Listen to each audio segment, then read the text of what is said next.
Hello again on behalf of the Mindalia TV team. Welcome to Mindalia live streaming. Today we count with the company of Joshua Shapiro in the space that has been named Beyond the Physical Reality. Joshua Shapiro is a crystal skull explorer. He is a researcher and a speaker. Before starting with him, we just want to remind you that Mindalia is an international non-profit organization and that you can collaborate with us just by liking this channel, sharing our content with someone that you think that may benefit or like what we are developing here. Let's not delay this any further. I have the pleasure of leaving you now with Joshua Shapiro. Joshua, welcome to Mindalia. The screen is all yours. Thank you so much, Myrna. This is my second time to be on your show, so it is a great honor and privilege. The first time I remember talking more about the paranormal, but today what I will try to cover more is about the crystal skulls, which is what I'm involved in very much over 37 years. Talk a little bit about the paranormal, and then we have to discuss a little bit about what's happening in the world, because I think for all of us, none of us have ever lived in a time like we're going through. However, I will try to share from a more positive perspective of what I think is going on and where we're headed, and I'll tell you the reason why, because I've had some personal experiences. But first, let's start just briefly a little background. How did I get involved with crystal skulls? What are crystal skulls? Well, I have one to share, which I think your viewers will see basically what we're talking about. So this is a piece of smoky quartz crystal that was brought out of the ground in Brazil. I received the skull as a gift in 1999 at a crystal skull conference in Sedona, Arizona. It was a gift from an ex-wife. So it looks like, you know, a human bone skull made out of quartz crystal. Originally, these skulls, when they first came out in the late 1800s and early 1900s, that's primarily what they were finding by ancient ruins in Mexico and Central America. They were made out of quartz crystal. Some were clear quartz. Smoky quartz is more of a gray, black quartz. They have amethyst, which is a purple quartz, which actually was the first crystal skull I saw that was made from amethyst, and rose quartz. And now the modern carvers today who are making these are making them out of every gemstone that you can imagine.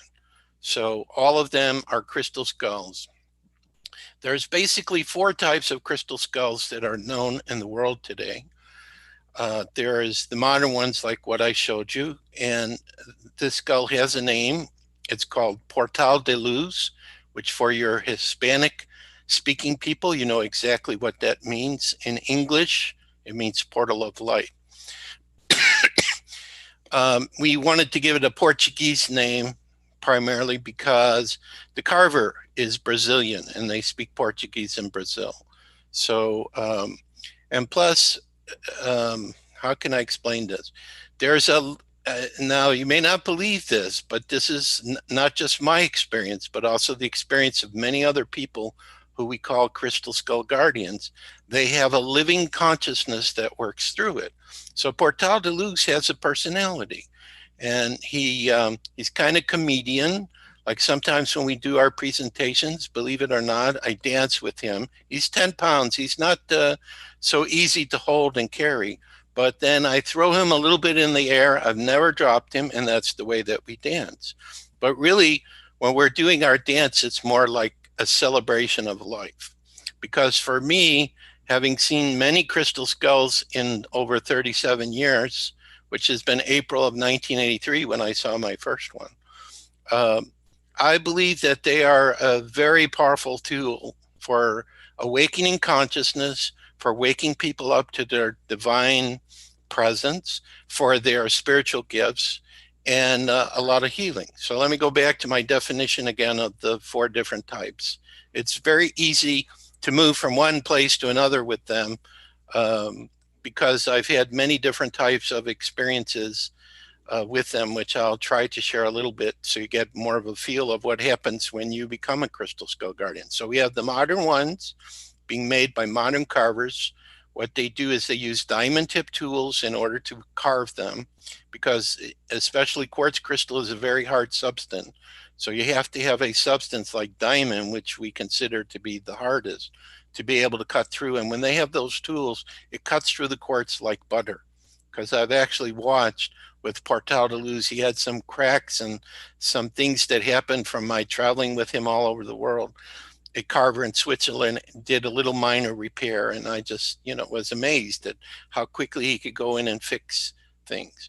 The second classification of crystal skulls that exist are called old crystal skulls, which are ones that were made over 100 years to maybe 1,000 or 2,000. Depends upon which crystal skull researcher you're talking with. These tend to be not as sophisticated, more primitive looking, but for many of the indigenous people in Mexico and Central America, they consider them sacred tools. They do ceremony with them, and they do healing. The shamans work with them. And then the next category are called ancient crystal skulls, or I call them very old skulls, which would be ones that would be over 2,000 years in their creation. The challenge is we have no way to really be able to date, let's say scientifically or archaeologically, how old a crystal skull is, because the material it's made from, like for example, if you go into an ancient ruin and you want to date artifacts, they have to be organic artifacts with carbon, I think it's called carbon-12 dating, the decay of the carbon atom, carbon-14. Well, I was close. When you get to be 65, you can't remember everything like you used to when I was younger, like you. That's the major problem. So carbon-14, right? I don't know. I must like the number 12. But anyway, quartz crystal is inorganic. So one of the ways that we have to know, like maybe a history about these very old skulls, is legends are talked about them by the indigenous people. And then also, we're talking about multi-dimensional realities and spirit here on this show. We work with spiritual mediums or sensitives, and they can link into the history of the artifact. And especially with quartz, Portal de Luz talks to me, calls me Dad. He said, Dad, remember, we get to record everything that goes on around us vibrationally. So if a person is a medium or a sensitive, they can go into the crystal skull, who has the memory of everything that's gone on around it, and start to read it and be able to know kind of like a history about where did it come from.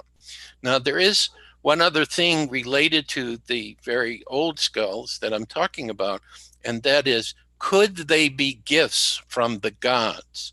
The gods would be our cosmic brothers and sisters. I don't like to call them extraterrestrials. I call them galactics. Okay. And I'm going to reveal to you who I really am on a soul level, since we're speaking about galactics.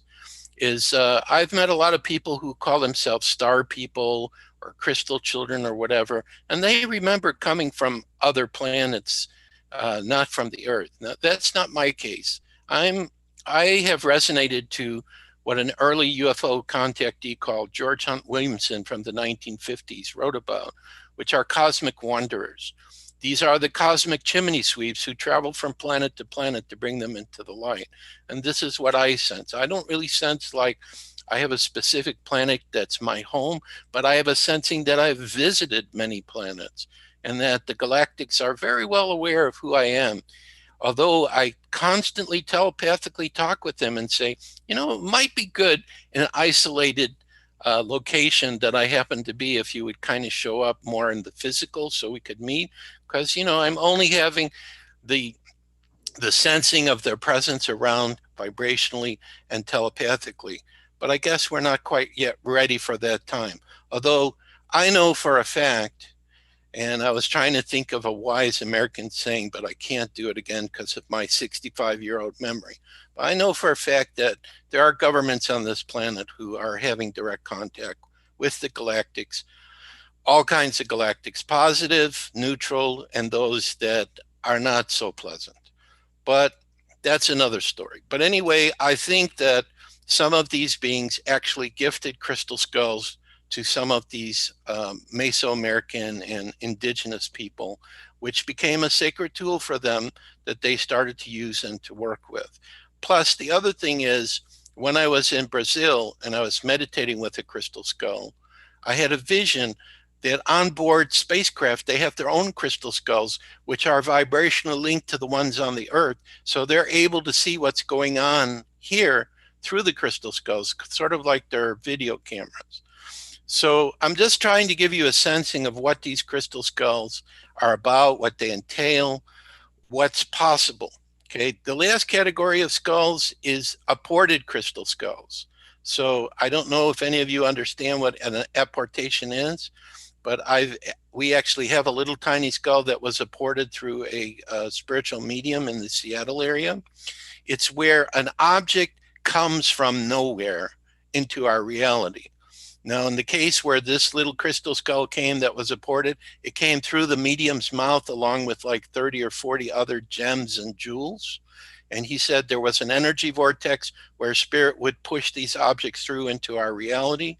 I've been to another place where they were working like in a circle on a wooden table with a glass jar in the center and crystals on the side. And there were objects that just dropped onto that table while they were doing their seance. So this is another form of apportation. So I had a chance to touch some of those objects as well. So these are the four types. So the modern ones made by modern carvers, the old ones, the very old or ancient ones, and the apported ones. But the key for me is, and the reason why I've been involved for 37 years, well, number one, they're fascinating. Number two, there's new experiences that happen all the time. And I am an Aries, so if I don't have variety and new experiences, I get bored. And other Aries out there, I'm sure you recognize that very well. But also, too, the energies that they hold is tremendous healing energy to help planet Earth go into a higher vibration, which is what the transformation into the Aquarian Age or the Golden Age is all about.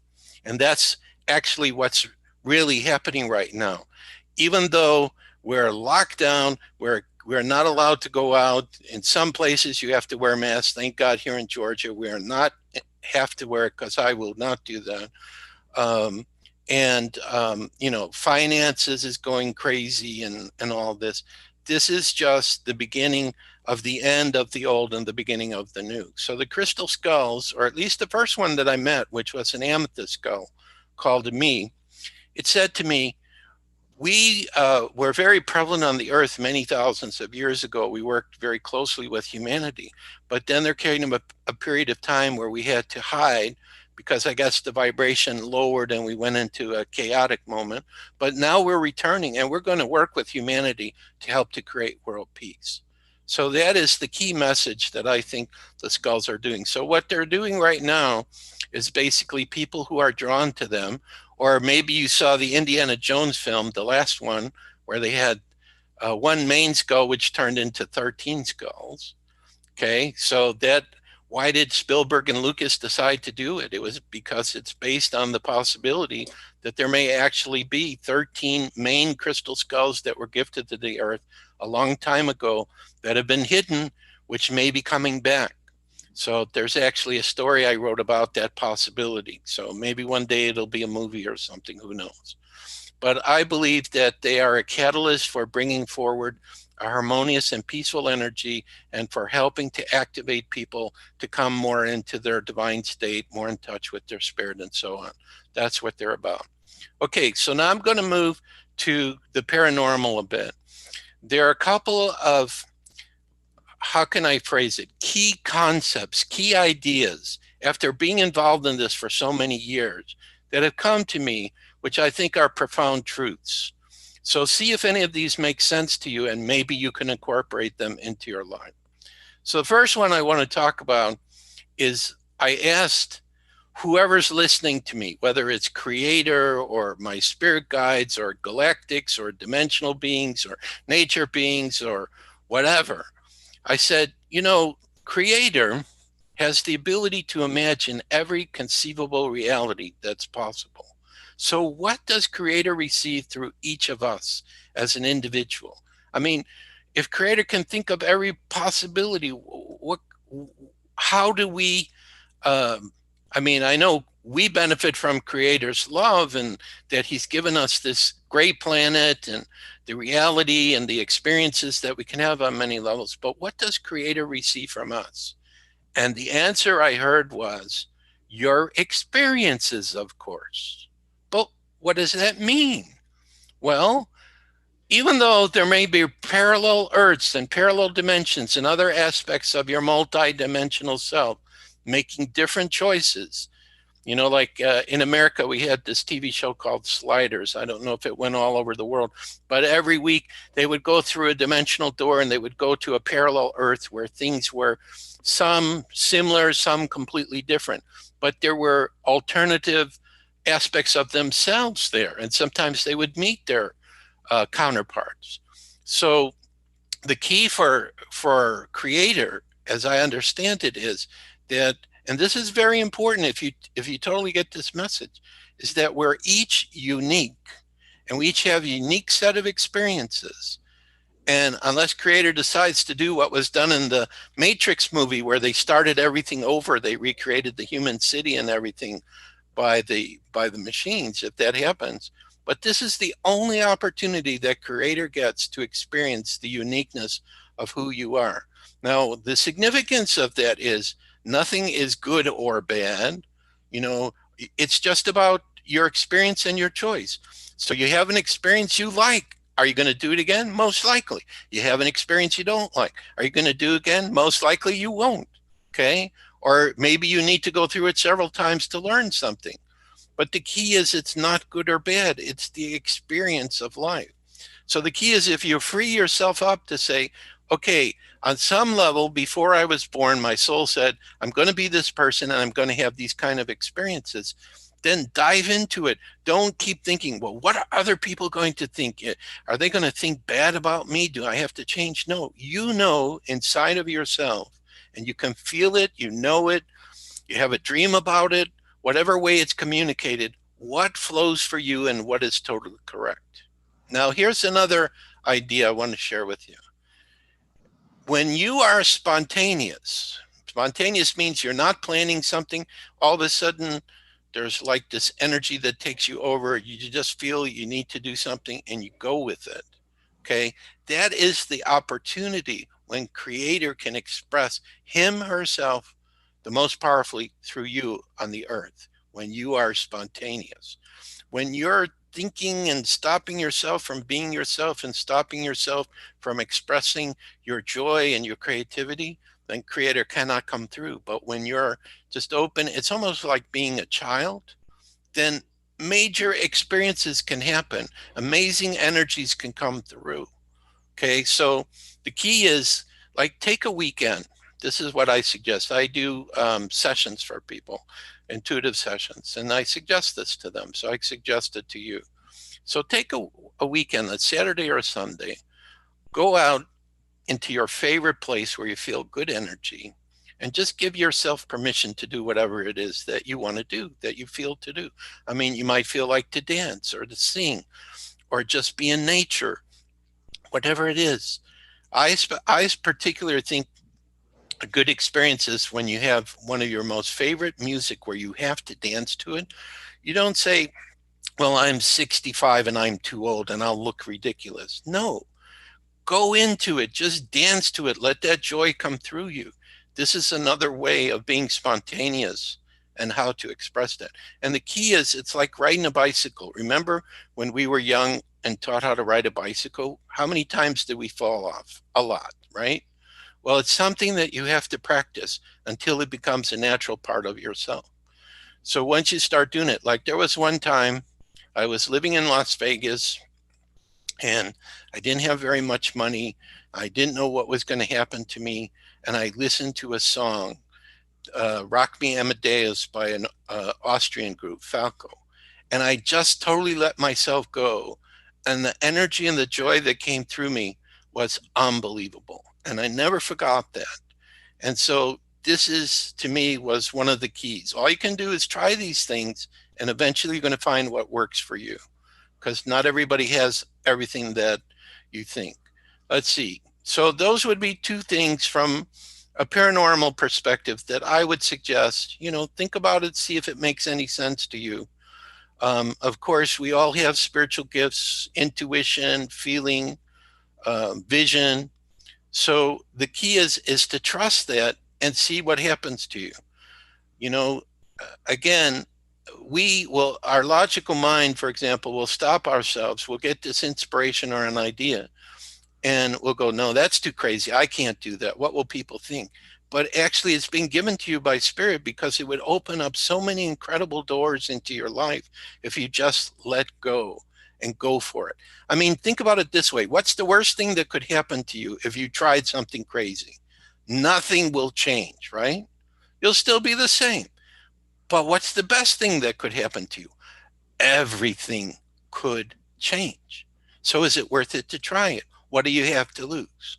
So, I think these truths are pretty simple, and life really is about simplicity and balance. Like, regardless whether you're a man or a woman, you have masculine energies, you have feminine energies. Masculine energies is more logical, scientific. Feminine energies is more feeling and emotional and intuitive. But you need both. What I normally do is I wake up each day and I'm listening, which is the feminine. Is there a suggestion of something I should do today? And sometimes I get nothing. Sometimes something will come, oh yeah, that would be fantastic. And then I got to figure out what to do once I'm given the suggestion. So I hope this conversation and these ideas have given some thought.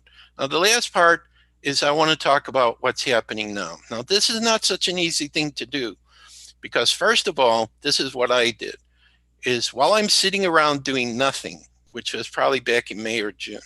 First of all, I complained to whoever was listening to me, creator, my spirit. I'm sitting here doing nothing and I'm sitting on a ton of information. I really would like, to start sharing, but I can't travel, so I can't do my public presentation. So what happened? One of the most famous radio shows you can be on in the United States called Coast to Coast. All of a sudden I'm on there. And since that time, I have been doing interviews like 3 or 4 a month.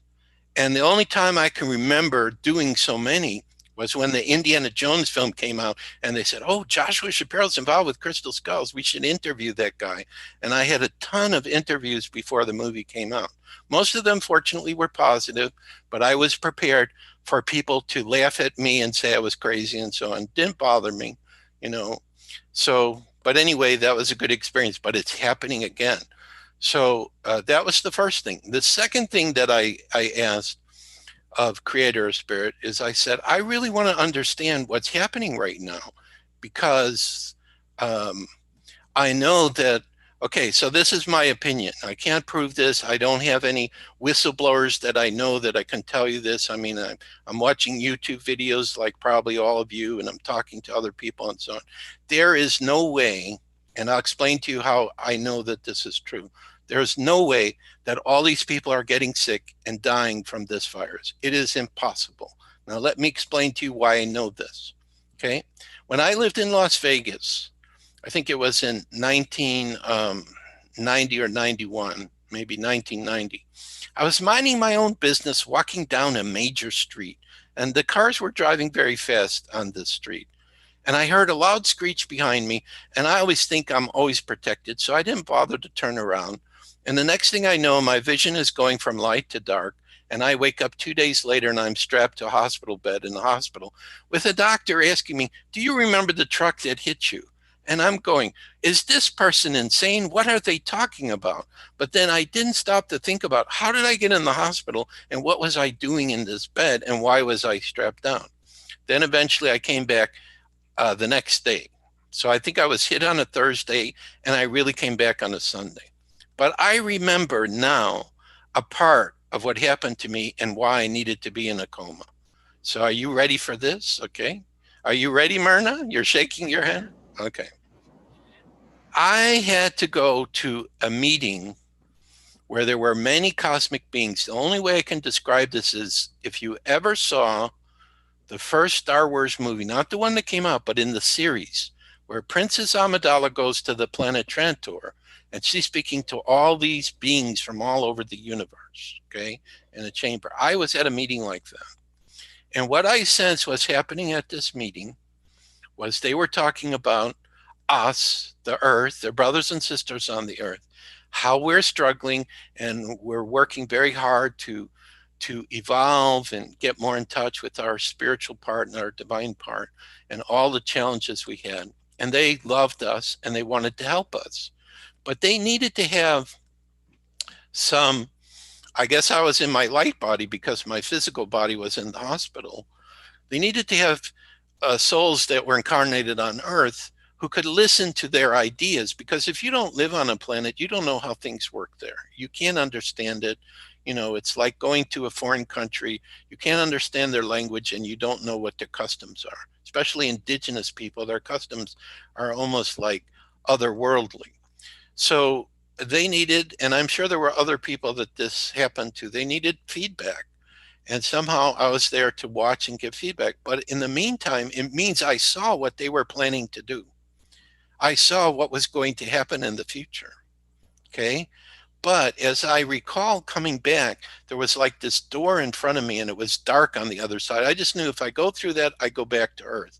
And there was a masculine person, is all I can say. I don't know if it was human or extraterrestrial, but I know it was a man, a masculine person. And I'm begging him, please don't blank my memory. There's such great stuff. If I could remember this, I could tell people and help them to prepare. No, we're very sorry.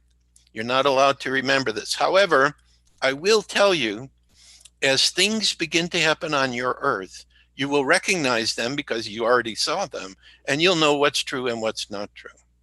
So if you believe that that actually happened to me, and that is my interpretation of it, and there's a lot of other stuff I do not remember, and I don't know when I will remember it. It doesn't seem to matter what I try to do, okay?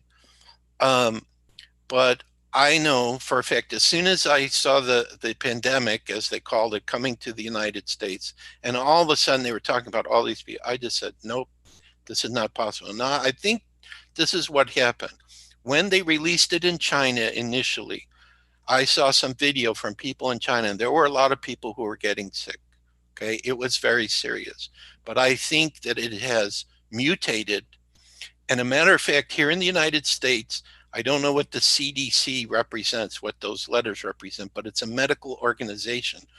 They were originally talking about 180,000 people had died. Now all of a sudden, oh, we made a mistake. We haven't diagnosed it properly. It's only about 9 or 10,000 now.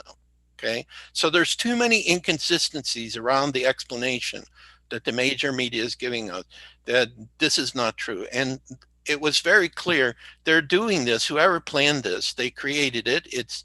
I've heard from some people that this virus is patented, so it means they created it.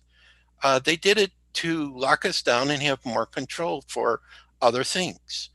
But what I want to tell you is that regardless of whatever their plans are, they have already lost and it is not working. Now, how do I know this?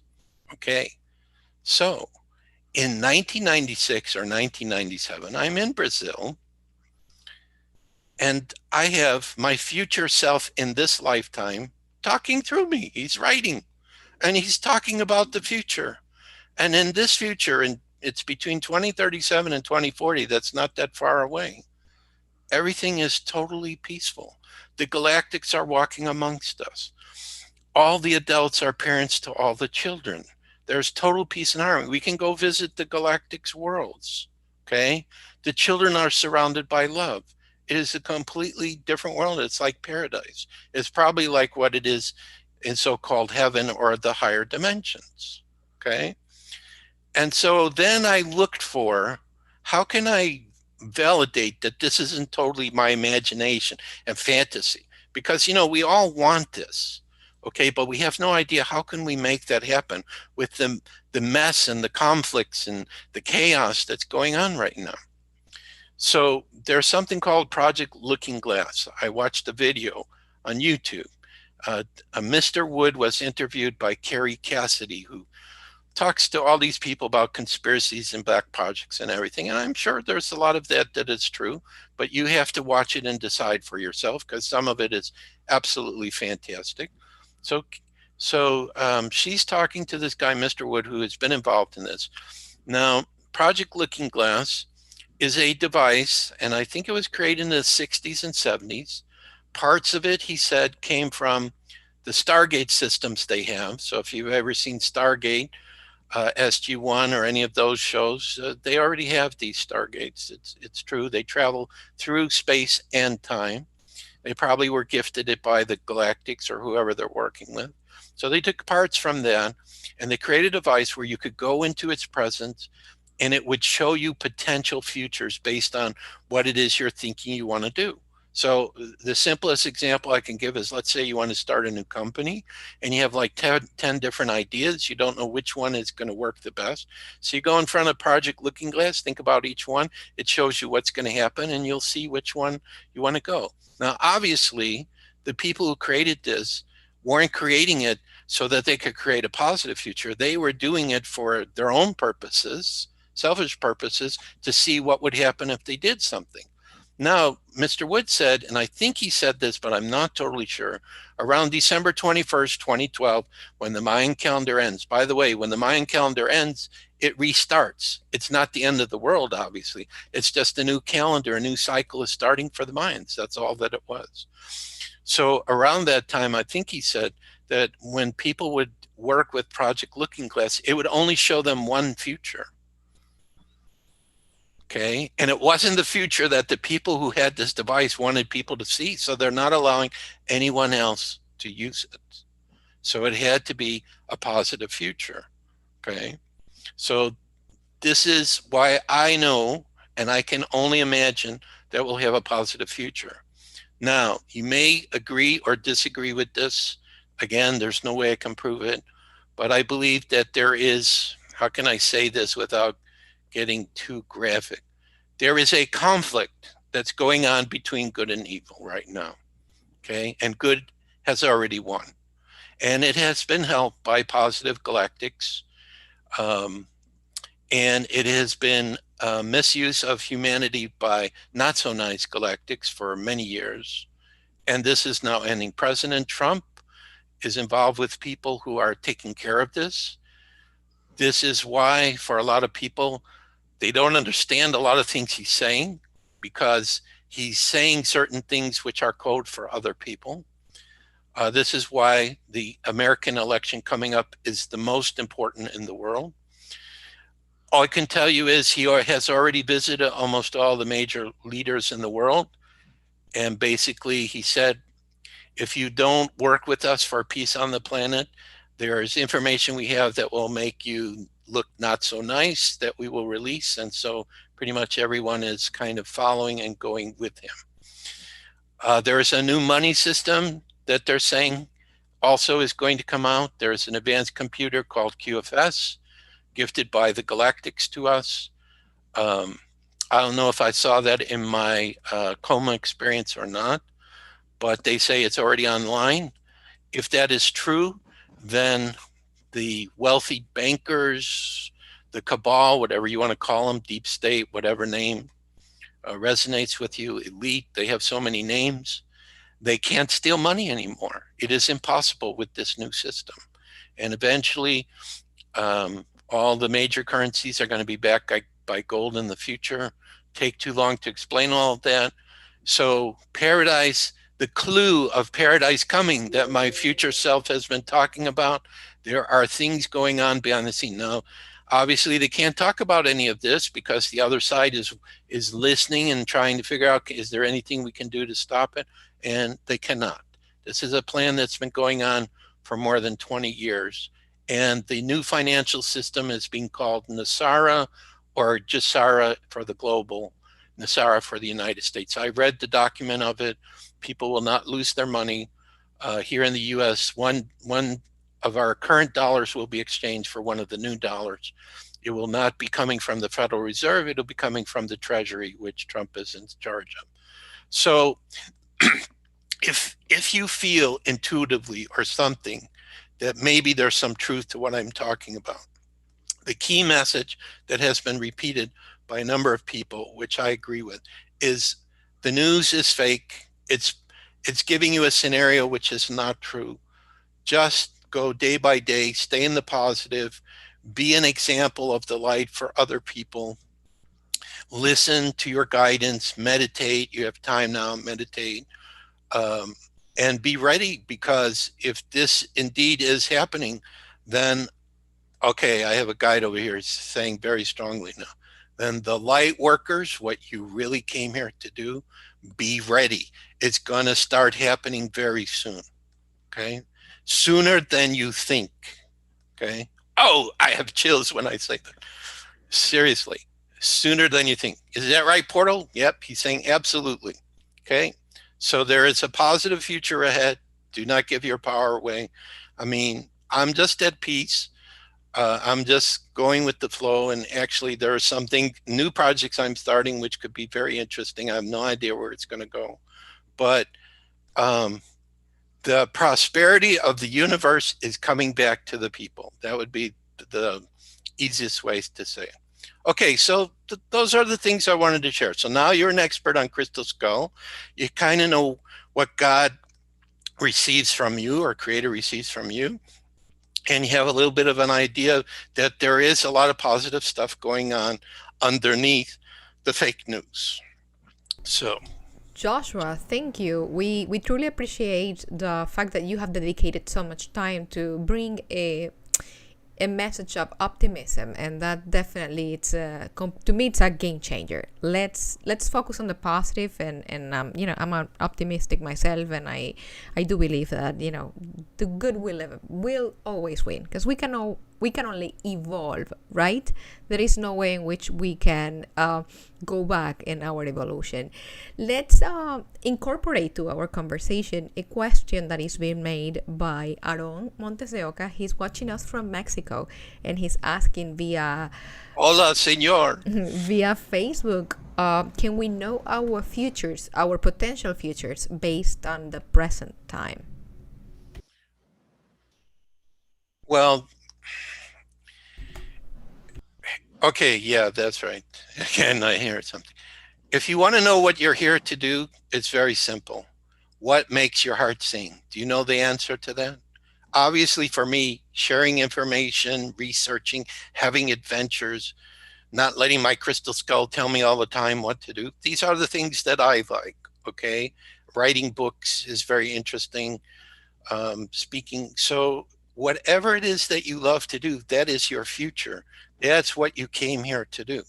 Now, you may have dreams where you may see some of this.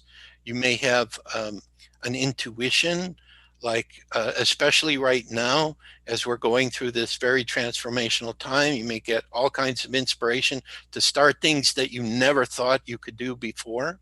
Okay, so this is kind of showing you the future. But remember, as divine children of God, oh yeah, this was one of the other things I received one time. You can only imagine something if it already exists somewhere in Creator's infinite universe. So whatever you can imagine, it already exists, which means that it's possible to be done. So like, you know, if some amazing idea comes to you and you go, oh, this is too fantastic, I could never do it.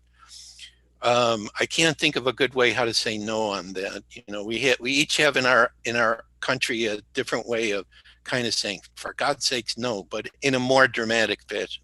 But I don't want to do that, what we would say in America. But anyway, you know, we need that inspiration right now.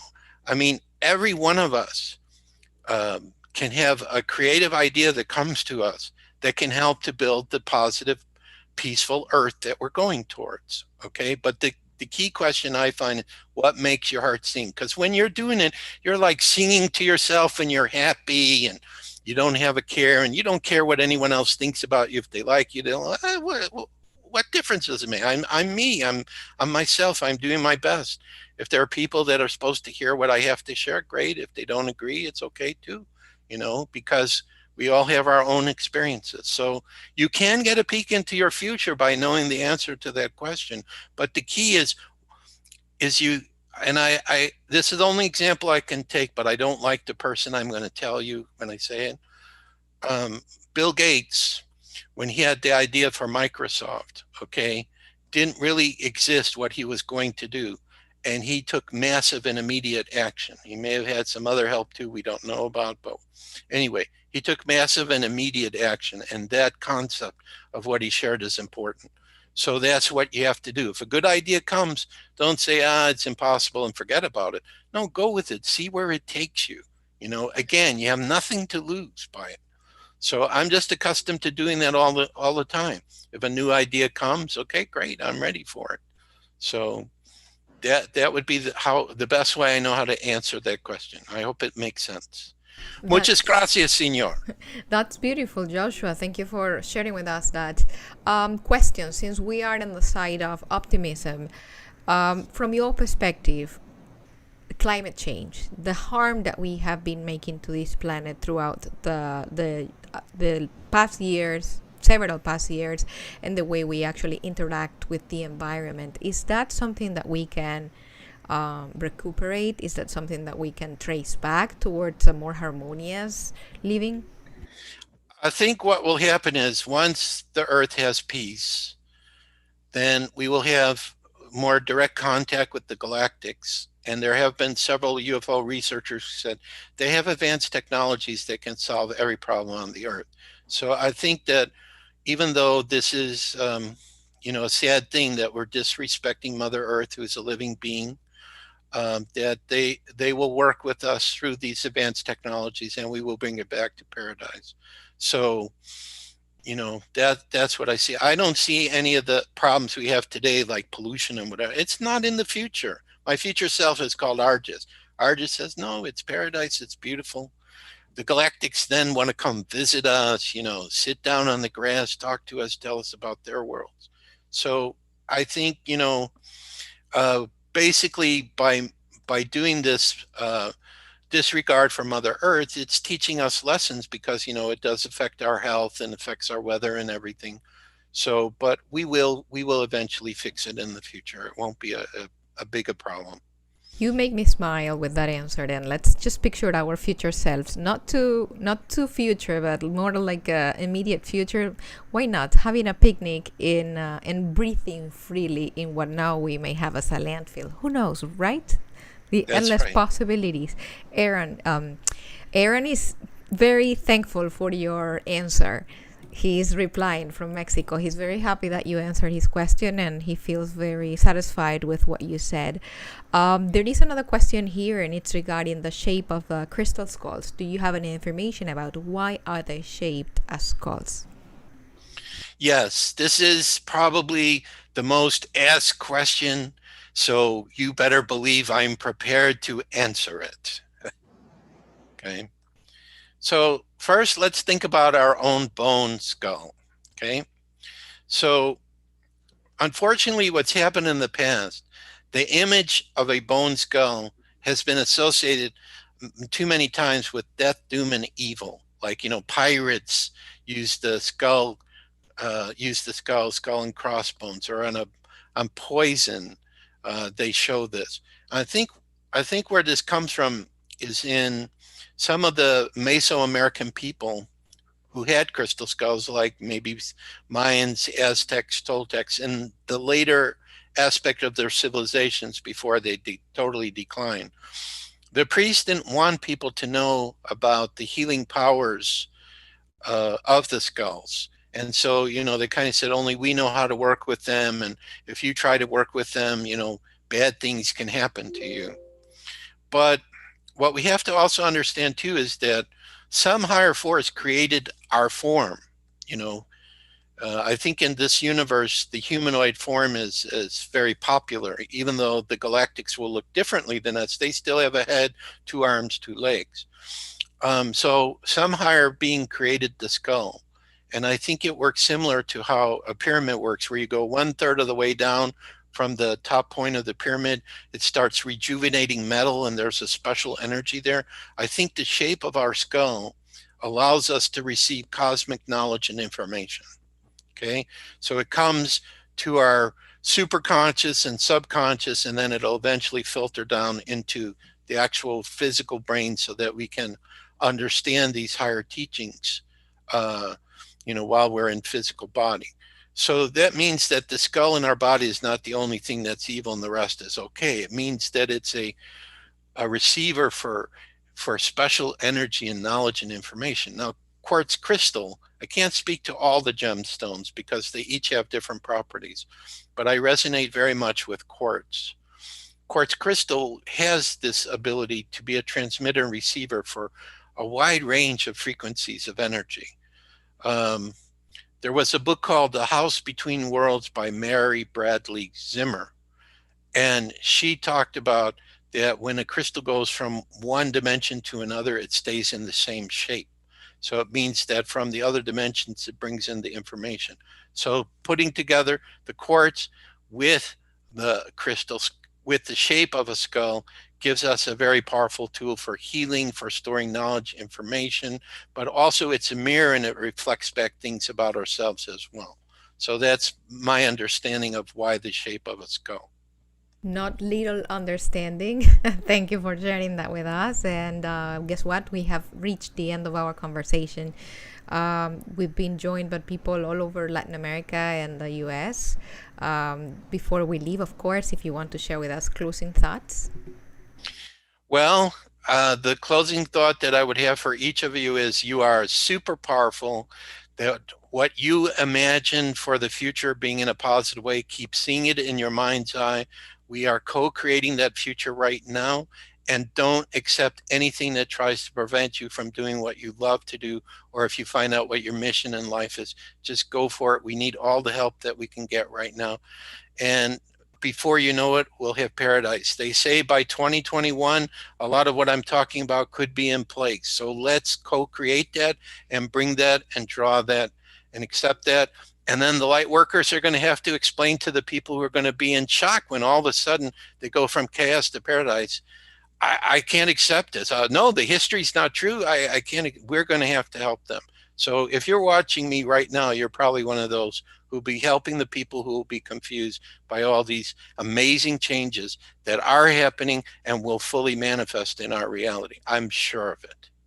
Well, Joshua, we're going to have to welcome this immediate future, and light workers better get to work before we leave, of course. And we want to reiterate our gratitude and remind the people watching that Mindalia.com is an international non-profit organization that you can collaborate with us by liking our content, subscribing to our channels in English and in Spanish. You can follow us in our different social media. You can even share our content with someone that you may think that could like we develop here. We are broadcasting on a daily basis, and when you help us, you're just helping us reach as much people in the planet as possible, and you are cooperating so we can keep broadcasting and creating the content that we have shared with you today.